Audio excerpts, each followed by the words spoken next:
আমলাতন্ত্র বা প্রশাসনের যে কমন চরিত্র দেখি, বৃষ্টি যেই দিকে তারা সেই দিকে ছাতা তুলে, অর্থাৎ ক্ষমতার আপনার বাতাস যেই দিকে তারা কিন্তু সেই দিকে থাকে।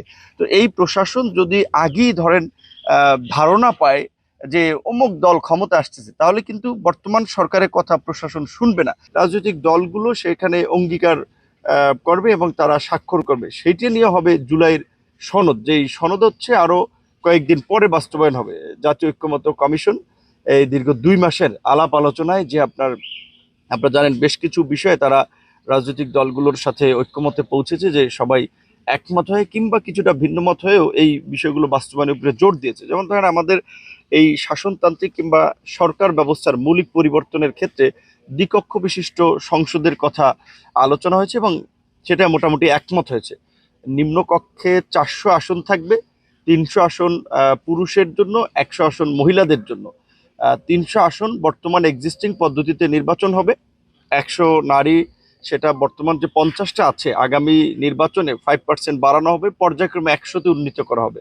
আর উচ্চ কক্ষে যে 100 আসন, সেটি নির্বাচনে অংশগ্রহণকারী রাজনৈতিক দলসমূহের প্রাপ্ত ভোটের অনুপাতে, অর্থাৎ কোনো দল যদি 5% ভোট পায় তার 5 জন উচ্চ কক্ষে সংসদ সদস্য থাকবে, কোনো দল যদি 15% ভোট পায় তার 15 জন থাকবে।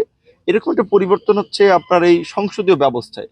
তারপরে আমরা বাংলাদেশের প্রধান বিচারপতির নিয়োগকে কেন্দ্র করে দীর্ঘদিন ধরে যে সংকট দেখি, সেখানে একটা সুস্পষ্ট দিক নির্দেশনা আলাপ আলোচনার মধ্যে দিয়ে এসেছে যে আপিল বিভাগের জ্যেষ্ঠতম বিচারপতি হবেন বাংলাদেশের প্রধান বিচারপতি।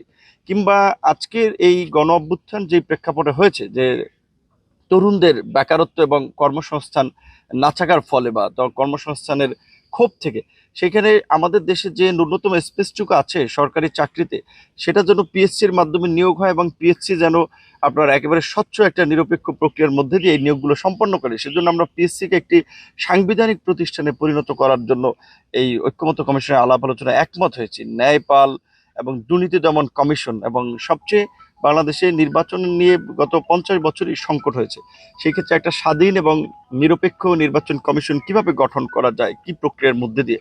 এবং কেয়ারটেকার গভর্নমেন্ট বাংলাদেশের বলা চলে মুক্তিযুদ্ধ পরবর্তী আপনার 50 বছরে একটা সোশ্যাল কন্ট্রাক্ট বা সামাজিক চুক্তি ছিল।